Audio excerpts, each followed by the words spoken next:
So good day. Today I'm gonna talk about Rizal's exile in Dapitan. Dr. José Rizal arrived in Dapitan on July 17, 1892. This date marked the beginning of a 4-year exile that, despite its isolation, was one of the most productive periods of his life. This exile was a political sentence imposed after he founded the civic organization La Liga Filipina in Manila, which the Spanish authorities viewed as a subversive act. He was exiled to this remote town in Mindanao, which was under the missionary jurisdiction of the Jesuits. Dapitan was chosen because it was far from the main centers of political activity, effectively isolating him from his fellow reformists. He was transported there by the steamer Cebu. Father Pablo Castel, the Jesuit superior, outlined 3 specific conditions for Rizal to live at a parish convent.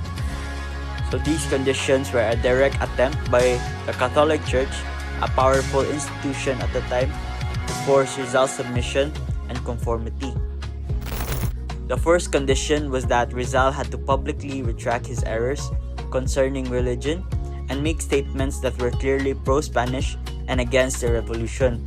So the errors referred to his anti-friar and anti-clerical writings, particularly in his novels Noli Me Tangere and El Filibusterismo. So this was an attempt to discredit his ideas and use him as a propaganda tool. So that second condition was that he had to perform church rites and make a general confession of his past life. This was a call for him to return to the Catholic Pope and renounce his past actions that were deemed heretical or rebellious, thereby proving his spiritual obedience.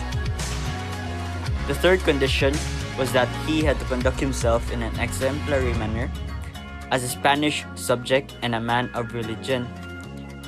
This was a demand for him to live a life that aligned with the colonial and religious norms, essentially asking him to abandon his role as a critic of the Spanish regime. Rizal did not agree to these conditions. His refusal demonstrated his unwavering commitment to his beliefs and his refusal to be silenced or manipulated. It showed that his patriotism and his critical stance against the abuses of his friars were deeply held convictions, not just fleeting opinions. Instead, he lived in a house of the political military commander, Captain Ricardo Carnicero. This was a significant development as it placed Rizal under the authority of a military man rather than a religious one. Carnicero, unlike the friars, was not burdened by the same ideological conflicts with Rizal and treated him with respect. Their relationship was warm and friendly, and Carnicero even permitted Rizal to ride his horse and move freely. So Rizal practiced medicine in the Dapitan, treating both the poor and the wealthy. His medical practice was an expression of his humanitarian ideals. He treated the indigent for free, embodying the social justice he advocated for in his writings. So he successfully performed an ophthalmic surgery on his own mother, Doña Teodora Alonso, in August 1893. This was not only a personal act of filial devotion, but also a professional triumph, showcasing his advanced medical skills. He was also paid a cargo of sugar by Don Florencio Azcárraga after curing his eye alignment. So this demonstrates that the trust and high regard of the local community, including its prominent members, had for his medical expertise. So Rizal used his knowledge as an expert surveyor to to construct a waterworks system. This was a feat of engineering for the time and a vital public health project. It provided clean water to the townspeople, a basic necessity that was often lacking in remote areas. He also drained marshes to combat malaria and installed a lighting system using coconut oil lamps. So these projects greatly improved the sanitation and living conditions of the Dapitan. He even invented a wooden machine for making bricks to aid in construction, further demonstrating his ingenuity and practical skills. So Rizal established a school for boys at his home in Talisay. So his school was a testament to his belief that education was a key to national progress. It began with just 3 pupils, but eventually grew to 21 students. He taught a variety of subjects, including reading, writing, languages, mathematics, and gymnastics. His curriculum was holistic and practical, aiming to develop well-rounded individuals. He did not charge tuition, no. Instead, his pupils paid for their education by working in his gardens and on his construction projects, a unique form of experiential learning that instilled discipline and a sense of responsibility. So he collected specimens of insects, birds, shells, and plants and sent them to the Dresden Museum in Europe. So despite his physical isolation, he maintained an active correspondence with the global scientific community. So his efforts led to the discovery of several rare species that were named after him, so including the flying dragon, Draco rizali, a small beetle, a Pogonia rizali, and a rare frog. So this solidified his reputation as a respected naturalist.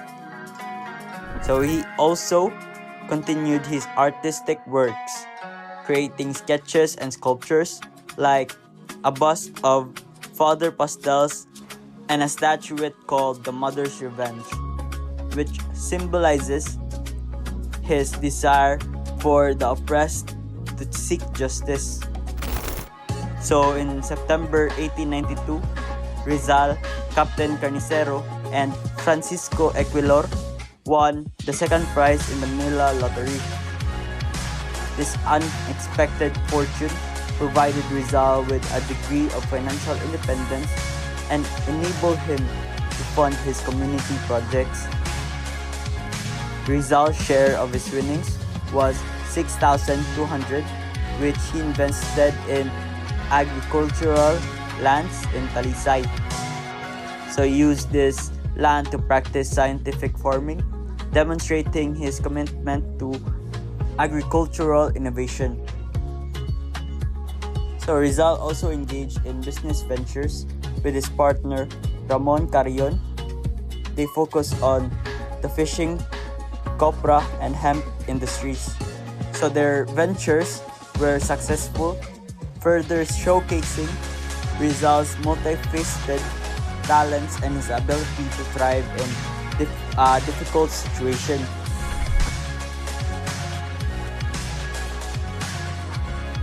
So in November 1893, a spy named Florencio Namanan used the alias Pablo Mercado visited Rizal. So Namanan's visit was not a coincidence. He was a spy hired by the friars to find any evidence of Rizal's seditious activities. So Rizal grew suspicious of the man's behavior and reported him to the authorities. This act demonstrated Rizal's shrewdness and his ability to see through deception. The spy was arrested and confessed to his mission, validating Rizal's suspicions. In February 1895, Rizal met Josephine Bracken, an 18-year-old Irish girl who came to the Dapitan with her blind adoptive father, George Stauffer. Her arrival brought companionship to Rizal during a lonely period. They fell in love, but the local priest, Father Obat, refused to marry them without the bishop's permission. So this refusal highlights the continued conflict between Rizal and the Catholic Church. Undeterred, they married themselves before God, a private ceremony that symbolized their commitment to each other despite institutional opposition. In 1896, Josephine gave birth to a premature baby boy who died shortly after. Rizal named his son Francisco in honor of his father and buried him on his property in Dapitan, a deeply personal and tragic event that took place during his exile. In May 1896, the Katipunan, a revolutionary society, sent an emissary, Dr. Pio Valenzuela, to Dapitan to seek Rizal's advice on their planned revolution. So this visit is highly significant as it shows the Katipunan's respect for Rizal's intellect and influence, even though he was in exile. So Valenzuela arrived in June 15, 1896 and met with Rizal. However, Rizal objected to the revolution, believing the people were not ready for an armed uprising and that the Katipunan lacked the necessary arms, funds, and military leadership. So this shows Rizal's practical and strategic mindset and his belief that a premature revolution would only lead to more suffering.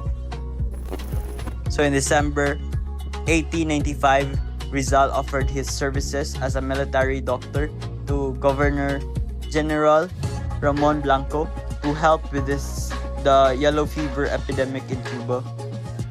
This was a clever move by Rizal as it gave him a legitimate reason to leave his exile. On July 31, 1896, Rizal's 4-year exile in Dapitan came to an end. He left abroad the steamer España, signaling the end of a fruitful period of his isolation and the beginning of his final journey. As a farewell, the town band played Chopin's Funeral March. This somber music was a fitting farewell as it foreshadowed the tragic end that awaited him. Many townspeople wept as they watched him depart, a testament to the positive impact he had on the community. Rizal's final diary entry on his exile read, "I have been in that district 4 years, 13 days, and a few hours." So that is all for Rizal's exile in Dapitan.